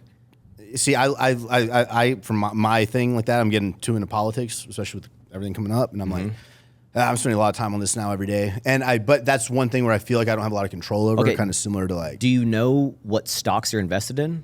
no, because it changes a lot. What do you mean it changes a lot? Like, well, it shouldn't we'll change a lot. distribute how much we're putting in each one. It's like a Yeah, constant. yeah, but like how Maybe much? that's just what they sell me. How I much don't you know. put in each stock may change, but like the relative portfolio of stocks you're in should be similar. Are you in? I really don't know, bro. Are you in the S&P? Are you in VOO? Are you in VTI? Are you in Apple? Are you in Micro? Like what are you in? Are you in airlines? Like are you in the real? I'd have to pull my quarterly stuff.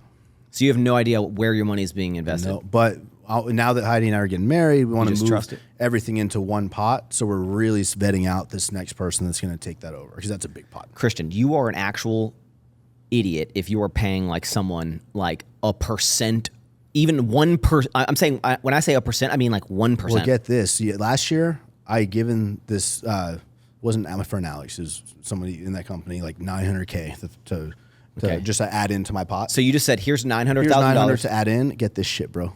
Okay. You're gonna get so mad. You're gonna freak out. I'm ready. So then I gave him that in like, I don't know, January or February or something to add when? to my Last year? Let's say it was last year. Okay.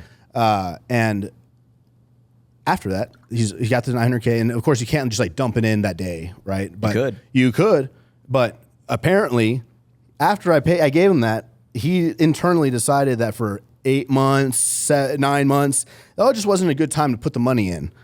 So it's just holding this fucking money while I'm getting charged their fee. It's a monthly fee? It's definitely a fee, a percent or something. So they charged me the $900K and feed it without applying it to the fucking pot, and I just went ballistic. Well, my people went ballistic. I didn't really get. They just went ballistic, and now we're pulling and going somewhere else. Does the term dollar cost averaging mean anything to you? No. Okay.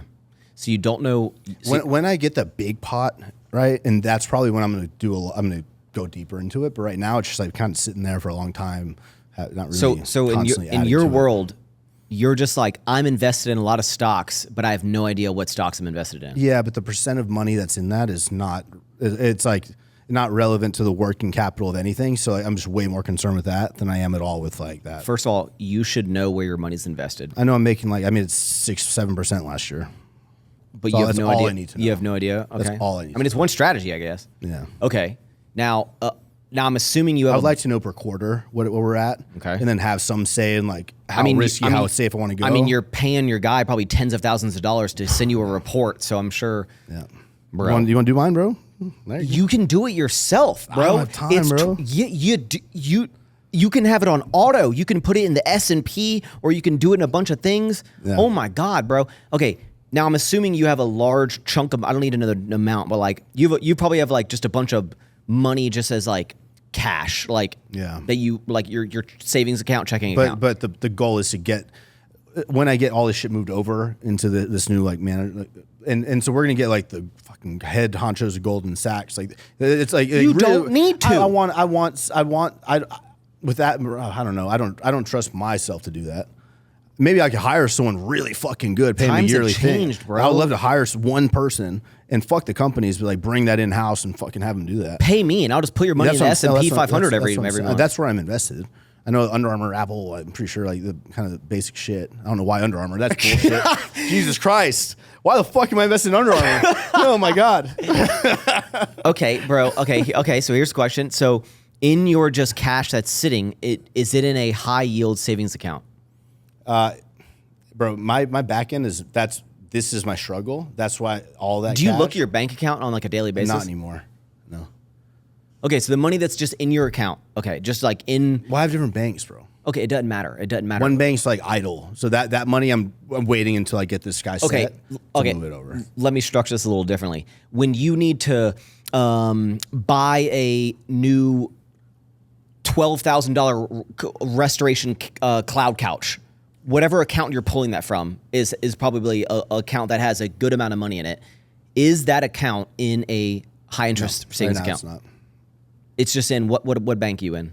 Allegiance and Wells Fargo. Maybe. It's just in a checking account? Right now it is, yep. Christian. Unless only things that are actually making me money are the things I'm distributing out to myself, which my biggest issue is that I haven't been distributing out nearly as frequently or like at all. I distributed myself once when I was like 22. And then just taking salary. Christian. But that's my biggest fuck up. Do you understand that now, and it hasn't always been like this, so now is like the time to be doing it. Why now? It's just interest rates are high. So like all the money, and this is liquid, like you could take it out, you could put it in these accounts. All and mine's then, liquid. And then, okay, that's what I'm saying, but you could have it in accounts that are liquid that at any like 4 or 5%. Yes. Yeah, I know. And so this is you a could big put it shift in that's money happening. markets in Vanguard that are like 4.2% that are within 24 to 48 hours. You could have that money out. Yeah. It's making over 5% APY This is per the year, right? It's not per month, but like it's. So you're saying fuck stocks, bonds, just literally go that No. for the working capital. No, I'm saying any money that is not invested into the market that you're just like, oh, I want to have Using as working capital. 50,000, 100,000, $1 million. I don't care what number you have, $100 in my savings account, checking account. You could have that in an account that is making you. Bro, I think the fact that thousands of dollars a month. the fact that you just realize how like I don't even have that shit set up. That should show you like how lacking and how much catch up my accounting teams, my really the accounting team, right? That accounting team is it's just been from one to the next. So it's been such a fucking issue and a headache. And so this year is a big change. That's why so much of the busy work I'm doing is so fucking boring. Because it's that kind of stuff, it's structure stuff, and it's like that structure stuff as well. So I'm interested to see how that plan changes now that Heidi and I are getting married. Though. Okay, now I'm assuming that because Heidi has texted me this probably like 4 times, so I'm assuming she is hopefully into it now. When you go to buy Chipotle, donuts, whatever, do you use a debit card or a credit card? Oh, credit card. Yeah, credit card every day. I don't use any debit card. So you don't use a debit card at all, period? No. Okay, that's good. Yeah. That's good. Yeah. See? Yeah. Now, think of and you pay back in full every month, right? Yeah. Okay. Think of the credit card because why do you use a credit card? Why? Why do you use it? Well, I got a 7.7 million line of credit. If I can also pay back, like that's why like. Well, it's because you're making points, you're making money, right? You're building your credit as a byproduct. But like, so all the thing of like, oh, I'll use my debit card or my credit card because I'm making cash back, or whatever. That's essentially the same thing that your money in your checking your bank account could be doing. You could get it out at any time. There's essentially no risk. There's obviously the government could collapse, right? FDIC, you got to make sure your money's in what you get all that, but like gold too. If your money is just sitting, and this is it's not like I'm some expert on this for like years, but like I've recently gotten this. But Matt, now that my eyes are open, bro, you're the person that ever since I've known you, you don't want a cent to go by that you're not aware of. Oh yeah. That's the type I pay the all Max the is. invoices for sour strips. Okay, there you go. Very different personalities. Every invoice comes through me. Very different personalities, like polar opposite ends of the world here. Of like that's the stuff that I just, bro. Like you start speaking that stuff. Well, here's the thing, bro. Like, I know I need to do it. Here's and that's the thing. Why, like I'm taking forever to fucking do it. There's 2 strategies. Like one could be you don't even stress about that at all, and because of that, you're making so much more money, right? Whereas if you started that, it could make you switch your focus to that to make a little bit extra money. So then you're taking focus away. Yeah. But there is not a person on this planet, that would tell you, and I would call them a fool, if they were to tell you that like to have your money just sitting making no money. No, I know. Like there's no reason. Trust me, I know. Besides maybe your personal checking that you maybe keep 10 grand in or something. It should be a game, bro. How much money can I keep in my personal? Yeah. Like how much I'm going to see how much money I can put in these high interest savings because these rates aren't always going to be like this. We don't know, but like they're 4 to 5% that is just there. Yep. And especially with someone with your wealth, it's a substantial. We're talking hundreds of thousands of dollars. Yeah. Oh yeah, bro. You're making thousands, if not tens of thousands a month in interest for free. Yep. No, I know. Whenever you have a sinking ship, Max, you have to. A business owner is always I can't wait for steering the the sinking ship, right? Like I think somebody an owner is always you're always the captain, right? So whenever you in every year, every excess spend considered a hole in your ship, right? For me. Got a lot of holes? 2022, the biggest thing I had to do was get our distribution sorted because I lost like 11 million that year on that. It was a huge deal. So yeah, when we're talking numbers like that, it's like, and I have limited resources, I'm going to go cover the biggest hole first and then we could work our way down. So it's like biggest hole, shipping, second biggest hole and distribution, second biggest hole and customer satisfaction. That's one big, that's it. Second one's going to be like, okay, company structure. You get that shit, or else I have to go do it. And it'll just burn to the ground because I don't want to do it. I can't do it anymore. So that shipping, company structure, let that settle. But now as that's settling, now it's okay. I have my personal team, Chelsea, Sophia, that whole team, Jenny, come and like accounting, swap that over. May have a whole plan. So it's like now it's like that stuff. It's just that you have to, that's the challenging part of being in charge, bro. It's like, where do you send your troops? Mm-hmm. I don't want to send my troops to make me $250K a year extra that I could have made when I need them to plug the $10 million hole.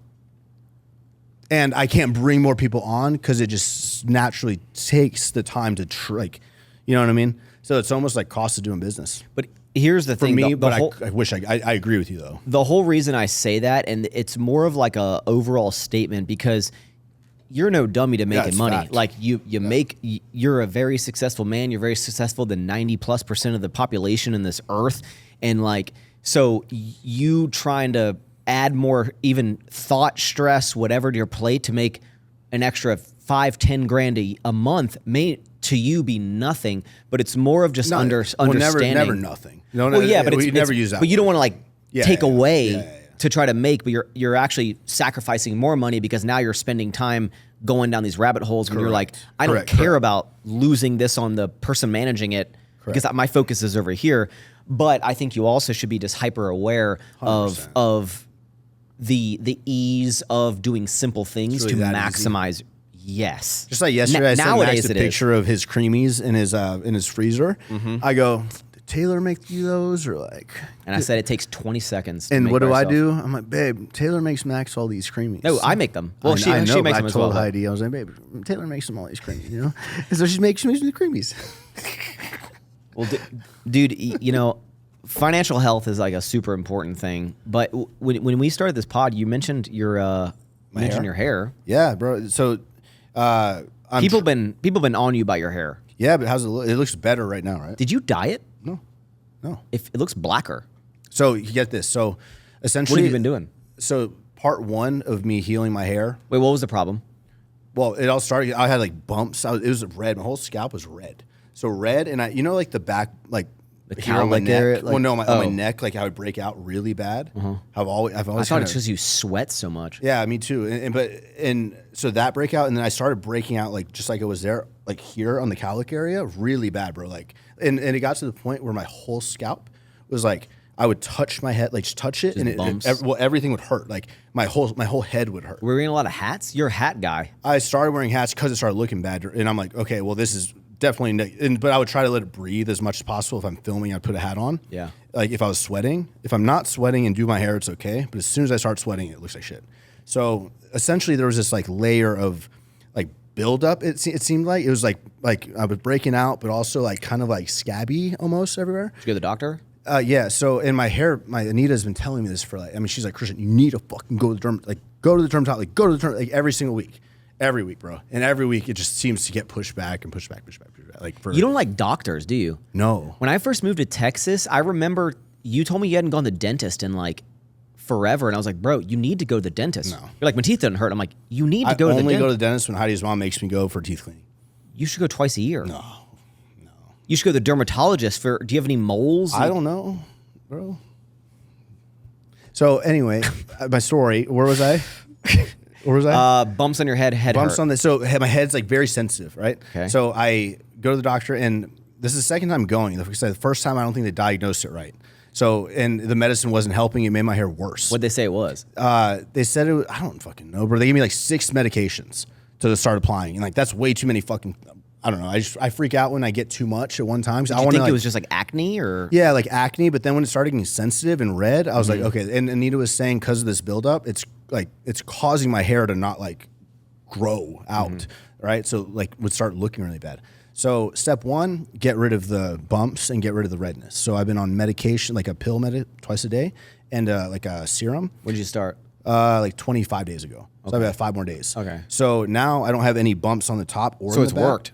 Yeah, that's worked. And I've already noticed like you know when you have like, I don't know what the fucking girls are gonna know what this is right away, but when you have like your hair and it's like the healthy hair and then you have like the kind of dead hair at the end, and when you get a haircut, they kind of cut off the dead split ends. Split ends there, whatever. So you didn't know what split ends were. So pretty much like a month ago, I I haven't got a haircut for a month. So after getting my medicine, they just want me to let it breathe. Yeah. Like, don't cut your hair, stop irritating it. So I let it grow for a month, and now I went to get my first haircut. But all the bumps are gone on the top, and all the bumps are gone on the back. So now I finished my medicine, then I'm going to start. Sure, that's like minoxidil. really. Well, that's good. Oh, minoxidil. No, not that one. So I'm like, Okay. I'm fucking more place, more dates in this bitch, bro. I'm like researching. You doing derma roller and shit? I'm gonna do so. Well, so there's a derma roller, but Derek said that I was actually gonna text him. And I be like, have the whole kit. I'm too afraid to use it on my face. Yeah, I think it's gonna be scary. So I told Anita today. I'm like, Anita, so there's a derma roller, but then there's like a pen, like the pen that's more accurate, and then you do the minoxidil, which is like 4 times hair growth. But the cool thing, before I even start that, just with what I've already done, like in the split ends, I'm seeing that the regrowth is already like so much better, bro. So like I don't even, like I'm gonna do the minoxidil, but I might do the derm. I'm gonna wait to see, but it's like growing back. It's good. So did you go to like a hair? No, dermatologist.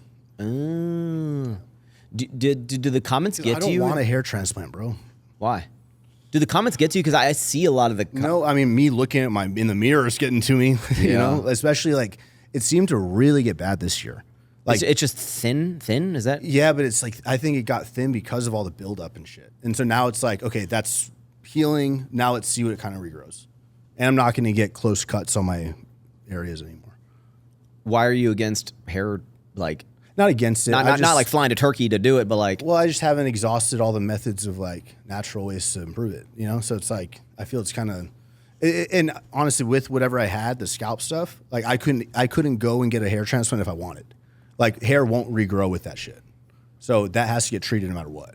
If your hair started going real Completely, fast, I'd probably just go bald. Honestly, would you? You'd shave it? I think I'd just shave it and not get a hair transplant.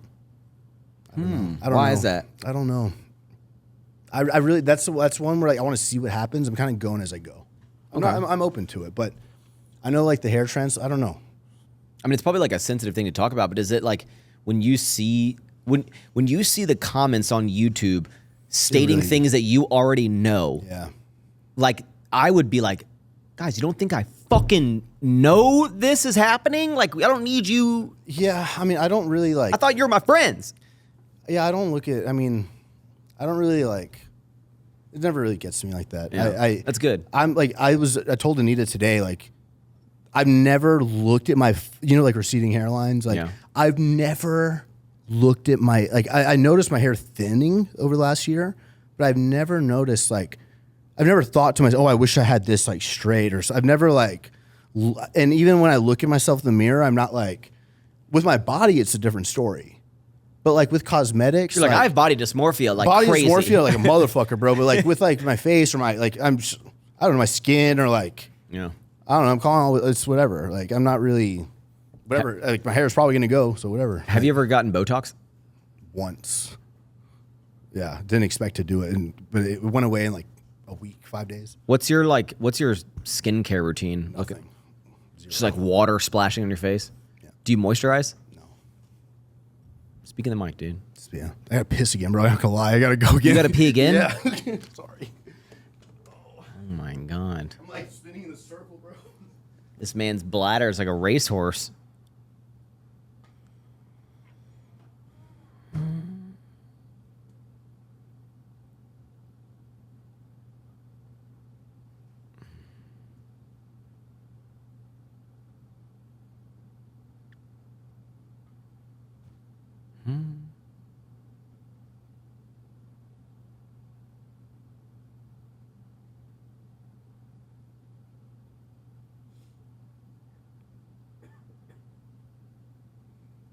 You back there, dude?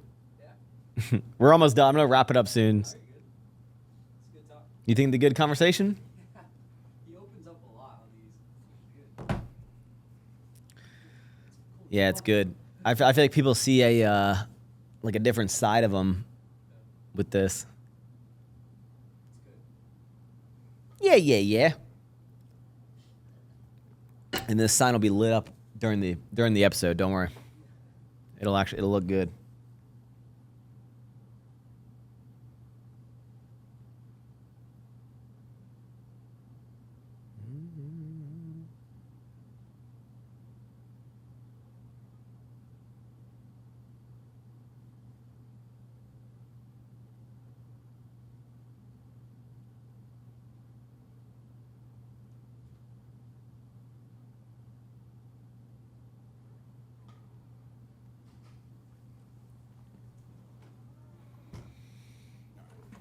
Andy's back, ladies and gentlemen. So no, you don't moisturize after the shower.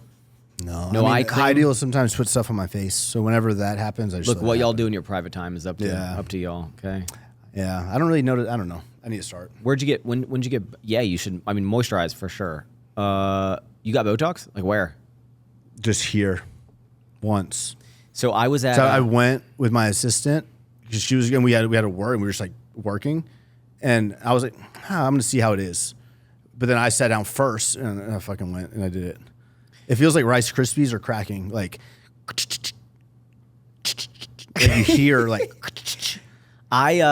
I was at Target the other. So Taylor and I, we go to Target like fucking 6 times a week, like because we buy when we make our dinner at night, we buy like Fresh food for the night. we buy like turkey for that stir fry that night, and we could know that we're gonna have turkey the next night, but we go to Target the next night to buy the turkey for that night. Anyway, you know how like at the checkout counter they have like the cameras that are showing you like in case you're I don't know why they put the cameras like So you can see them. I guess. But that was the first time I like sometimes I look at them, I'm like, ooh. And I smiled and I was like, I noticed like a bunch of like, like, do you see these? Like, look at this. We're getting old, bro. And I thought, I've always thought of Botox. I've gotten Botox because I grind my teeth at night and Taylor had me get it in my masseters that like to stop it. I got it one time. Kind of hurts, right? I mean, it's just a little pinch. yeah. You're not a big needle guy.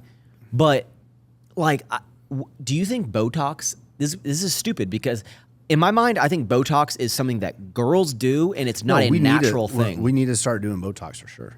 Yeah, but the way I look at it is like, does Botox prevent you from getting wrinkles, or it just delays it? Because if it just delays it, I'm like, then Delay it. It is what it is. Like, See, that's where I'm like, well, I think that with Botox you can kind of, I don't fucking know enough about this to talk about it, but I'm gonna talk about it. I feel like you can. Look at John Stamos, bro. He looks great. He's like 60, 55. but look at like Mark Cuban. That's overdoing it. But how do you not overdo? I'm sure when they started it, they weren't like, I'm gonna make sure that I like look like this, you know? Well, I mean, one, we're gonna have a lower body fat, which is True, nice 'cause we're shredded. That will keep us tighter. Two, I think Joe Biden got a facelift. I'm sure that most people probably get these like I wouldn't procedures. I mean, yeah, it's like, I mean, I don't know because when I look in the mirror, I'm not really like self-critiquing myself much, with like other than my body. So you're a neck down kind of critiquer. Yeah, like hair, skin, like Wiener size. yeah, any of that. I'm like, well, I got what I got, you know. And then everything else, like in my body, I'm like, I can change that. So let me. But I know you can change your skin. You can change it. It's just I haven't like ever thought about it, but. You know, we do need to start because I think it can kind of like help mold the shape you're gonna become. Yeah, no, for sure. Yeah. I guess like so with you kind of like starting to make changes on Just show them a picture of you at 25. Be like, I'm trying to keep this. Bro, I think I look the same, and in my mind, I'm like, yeah, if I get wrinkles, like it'd be different. We're gonna age gracefully. Here's the analogy, bro. People who get Botox, it's like so we're building this new house at the hopefully. Are you already starting build? We actually just had a call with our the design firm for it. I don't want to start. My goal is to not start spending money on the house until after the wedding, so like November. Got it. But my goal is maybe end of 2025, move in early 2026, within 2 years from now. Nice. But Taylor really wants the fridge that's built in with the cabinets, right? Do you want the Viking one? I'm sure she does want the Viking of the Sub-Zero, but she wants it's like the cabinets look like the fridge, and and her argument is that like, oh, it like looks so good and blended in. But I always say, I'm like, nobody like everyone that know where the fridge is. It's like, well, everyone that goes to someone's house, everyone has a fridge. It's not like, oh my God, I can see your fridge. Yeah, I like your side. I think you need to have the fridge stand out. Well, I'll probably end up, Doing the cabinets. get at cabinets, but I kind of like compare that to Botox because I'm like everyone has you're not like hiding the fact you have a fridge, right? Like everyone has a fridge, and I'm like everyone is going to get wrinkles. So whether I don't really give a fuck. like if I'm a 40-year-old with no wrinkles, everyone's just going. I know you got Botox. Oh yeah, I don't give a fuck if Heidi ever does it again. But it's like, do you ever wonder like? It's like I don't know what that. You don't know what Heidi would look like if she ever got Botox? And I don't. She doesn't know what she looks like without Botox. You know, like she doesn't even know what she looks like. Like I'm still there, of course, but it's like, you know what I mean. Like you don't. I don't know. Maybe if we just don't get any, maybe we'll like 20 years older in like 15 years. You know, but maybe we can slow that rate down. I'm all about slowing it down. Why not? I think there's other ways to do it than Botox. Okay, so you started focusing on your health with your hair. Yeah. You don't moisturize. Not Hair's really into first, Botox. one step at a time, bro. Have you started as you've gotten older? Because you're 30. Are you doing anything on a daily basis, weekly basis, monthly basis that is more health focused than like before? Well, I just made this goal. Right, like I just kind of came like saying, okay, March 10th, I'm gonna lose some weight, just not shredded for whatever. But I'm gonna hair. I'm starting with hair and like body health because the 24-week prep this year really fucked up my digestive system more than it ever has, and also fucked up like my rebound was just a lot. I expected a 4-month like rebound, and I guess I did get a 4-month rebound, but it's been a rough 4 months. Like a lot of fluctuation, a lot of extra bloat, and like and because I like had or have the goal of the Pro Card thing, adding in like a second thing in addition to testosterone, that was just not a smart thing to like even like play with, because that just elevated my water retention and all this while I was like, my body was trying to figure out where it was at. So I removed all that. I'm just on testosterone and I'm like letting everything like stabilize. So like that's a big, like takes a while. So like that I'm letting stabilize. And meanwhile, I'm waiting to hear back from the urologist so we can like get the kids moving, you know? So if I need to get off a test for that, then I'll do that, whatever. I don't care. So that's like that main health thing. Hair is just like a little insecure. You got powerful sperm? I don't know yet. You haven't got. When do you get? I already went, so I'm just waiting to hear back. How long does that take? We should be able to call now. It's probably my voicemail, so we're just gonna call today. I'll let you know. Kids soon? Oh, I'm ready now. I've been ready. I'm the one pushing. So I've always been like the biggest, not naysayer, but hesitant of like, you know, your goal of hitting that Pro Card. Yeah. You think? Here's another one that's you're gonna pry it out of me. You think that when you're about to start kids, like you think kids comes first no matter what. You think you're still gonna kids comes first no matter what. Right, but do you think you're still gonna go for the Pro Card after that? I don't like to speculate, bro. I don't know. I mean, because you put the goal out in the world. Yeah. Things change though, right? Things evolve, but I'm not in the space like one goal at a time. First goal, wedding. Let's see, I want that. Then I'm gonna reevaluate and kind of see. Like one thing that I actually talked to Ryan about when he was here is I've always been one or the other. It's always been extreme cut for prep or extreme bulk. Extreme bulk, so I can make my prep look better. Because I'm a business, bro. Like ultimately, like I'm structuring my life in my 20s for my business and my future.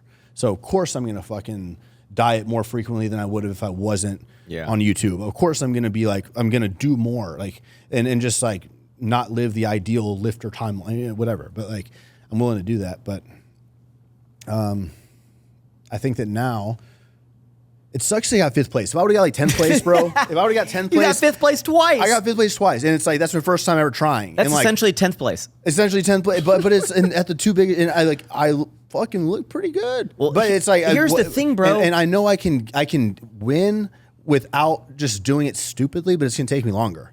I know that. So I want to deliberately keep training and pretending like I am going for this Pro Card no matter what. Christian. Like, that's not going to stop. I'm going to put it like this way. I've already complimented you a long time. Like when we do workout edits back in the day, I'm like, bro, you look so fucking cool in your workout edits. Like just like your your visuals, whatever you're working out, your physique when you get dialed down is literally insane. Like I think you look so good, symmetry, fullness, like you look crazy. Like you have, your genetics are far above a lot of people I know. Really? Far above me. I think you look. Damn, you never said this. The fuck? I've always said you look cool in your workout edits. Well, yeah. But I'm saying just like when you get lean, like dialed down, like you go look at photos, like you look insane, bro. And the fact that you look that good,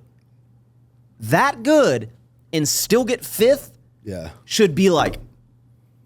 That, I'm not gonna lie. When I was backstage, in my mind, I'd be like, "That's the writing on the wall." I'd be like I look at me, and I'm getting 5th. When I was backstage, pumping up, I felt like a fucking animal. Like I'm like I am the best fucking here in this lineup. Yeah. 100%. Because like there's a difference. I'll say that I think there's a difference in a men's physique, like front pose, back pose, stage presence. Yeah. Versus like just a physique that looks good down the street in a mirror selfie. I like that. Like I look good there, not in this one. I look good as the guy down the street 30 feet away until I get closer, until I go straight on. Then I look like I have a 32-inch waist no matter how lean I get. I got high hips. Bro, I have a 32 waist now. It's getting a little bigger. It's weird. You're like when I diet, I still wear the same pants. When you diet, you're like, oh, I go from XL to medium. Yeah. That's crazy. But not now. I think I'm finally kind of settling in. So like, what I was going to say is I've always been one or the other, Colt or bulk cut. So I've never actually, like with my wedding, I'll actually be at a good, healthy, like Rob Lipset. Your wedding's in 2 months. 2 months. I've got 2 months. I'm already like kind of doing one cardio session. And, How much do you weigh right now? 214. 214. How much do you think you're going to weigh at the wedding? 200 or 198. But why 2 pounds under 200? Because I think I'd look a lot better, 2 pounds less than 200. But I think 198, 197 would be like impressive. 200 is gonna look good. You're not gonna be shirtless at the wedding. But bro, but 3 weeks. I just want to look. I want to look it's like good, a lot feel of your good. face though. Well, I feel really good when I'm leaner, not shredded, but leaner. I'm just like functioning better. And I've felt very sluggish the last few months. So now I'm kind of getting my energy back when my weight's like my frame is not meant to hold 230 plus. So like, and that's what I was. Yeah. Bloated up, 230, and I can't breathe. I'm bursting out of everything. It hurts. So like Sounds now, terrible. Yeah, and I don't like it, but it was hard because my body was fighting back. I wasn't even eating that much, but I was like, I was fucked up. Off Adderall, taking in some calories, not used to it. Stopped my cardio. Still training, but like not sweating as much. There's a lot that like went into it. So now it's like I'm finally sort of equaling and cleaning everything up. I'm not Uber eating food anymore. But Bro, I'm cooking at home. New Christian is here. I know, man. I know. But I think I want to, like, I think in March, have a feeling I'm going to want to see what I look like, kind of what my life is like if I sort of maintain this, like, healthy, impressive looking physique. That's not crazy, but That's what I'm doing. That's what I'm doing. Yeah, like that I'm, sounds good. I'm kind of cutting out all the bullshit. I'm not going crazy lean. Like, yeah, in the summer I'll probably dial it down a little bit, but I'm gonna go back to like what I did early on that everyone would like yell at me for maintaining like a leaner physique, and I just want to maintain that year round. Like incorporate my diet to be like this is just normal. I hate the word maintain because it makes it sound like when we're like, don't get me wrong, I'm gonna be putting muscle on my whole fucking year. Oh, I'm not. I'm not. I really love training, man. Like I love the gym progress, so like a lot. And I'm still my arms are almost 18. So like I have more goals, more definitive goals now in my training than I have ever. Like I want my arms to catch up a little bit to 18, both of them. I want like my chest and my lats are at 51 and a half. Like that's big, bro. That's big. I'll tell you this, and it's not like I have one, but like I feel like when Heidi births your first beautiful baby boy or girl, Yeah. you're gonna go, I do not care how big my biceps are, or I don't care, like No, I won't. But I do think that kid will look up to some. Like, I need to keep my goals. So. Yeah, and you want to be a jack dad. Jack dad, but I'll tell you what though, bro. I'm not going to be the dad that, and this is something that I think we have to be really conscious of going into like soon to be adult, like fathers and stuff. This is soon, bro. I know. No, I know. That's what I'm talking about. Like within 2 years, we're gonna have both children. gonna have kids. Crazy. I know. And so, let me give you a little statistic. Okay. That in 1989, That's the year I was born. Good year. 47%, maybe 43, 47% of men just had not changed a diaper, right? Yeah.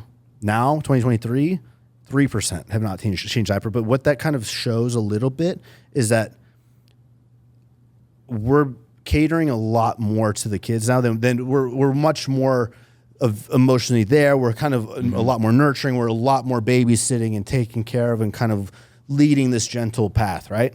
Protecting and trying to do that at least. That's what the generation with the kids now, that like this is like the generation right before us that we're seeing.